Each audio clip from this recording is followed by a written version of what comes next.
U.S. Navy officials issue a stunning statement that the Navy is developing new policies to make it easier for pilots and other military personnel to file official reports about encounters with unexplained aerial phenomenon, otherwise known as UFOs. And what's behind this dramatic announcement, and is it related to the UFO videos which were made public at the end of 2017? The I-Team's George Knapp live in studio with an exclusive update. Yeah, this statement by the Navy is startling. It was done in response to what the Navy says is an increasing number of intrusions of our airspace by unknown craft. It comes after 15 months of conflicting statements from the Pentagon about secret UFO research, including claims that the study, sponsored by Nevada Senator Harry Reid, wasn't really about UFOs, and that the 3 videos weren't really released by the Department of Defense. Suffice to say, we now know those Pentagon statements are not accurate.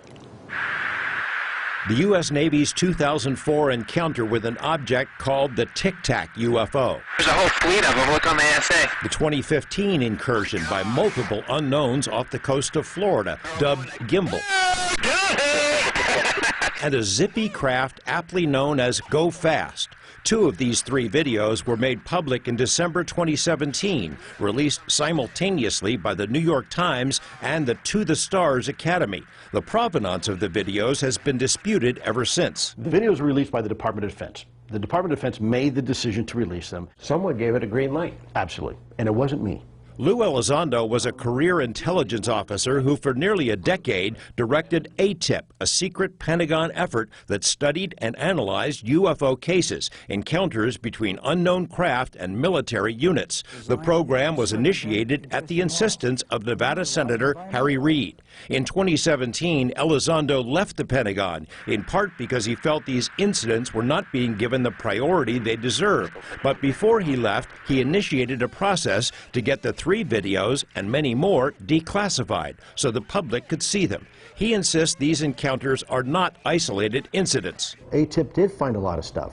This wasn't just a one-off looking at the Nimitz incident. There were many, many incidents we looked at, and we looked at them on a continuing basis. Pentagon spokespersons have been fuzzy about the legitimacy of the videos, and critics have pounced on the ambiguity. But the I-Team has now obtained part of the paper trail. This is a DD 1910, the final step in a multi-step process issued by the Department of Defense Office of Pre-Publication and Security Review. The request specifies the 3 videos, Go Fast, Gimbal, and FLIR, which was the original name for Tic Tac. Some personal information has been redacted, but the document shows authorization for release was granted on August 24, 2017. The I-Team has also acquired the DoD directive, which spells out how the release procedure works. This form shows the videos were released by the book. Senator Reid, who helped initiate the ATIP program, has confirmed there's a lot more where these came from. You cannot just hide your head and say it does. These things aren't happening. We have military installations where hundreds and hundreds of people who are there see these things. After the I-Team obtained the paperwork, we asked Elizondo if this is the form he filed with the Pentagon. He said he's not authorized to comment, that it's up to the Department of Defense. It is known that the 3 videos and the pilots involved in those encounters were part of several closed-door briefings given to Congress over the past year. High-ranking Navy officials joined some of those briefings and reportedly were just as surprised as congressional staff. That ongoing effort is what led to last week's stunning announcement by naval officials. They now want to encourage pilots to report unusual encounters without fear of damaging their careers.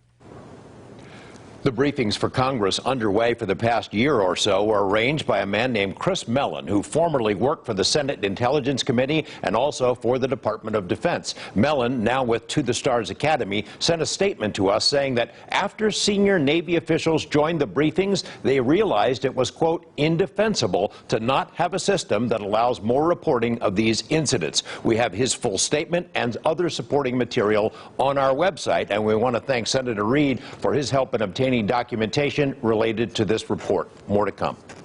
Sense to hear the pilot's angle on it. They're the ones up there, right? Right, yeah, this is a big deal. All right, well.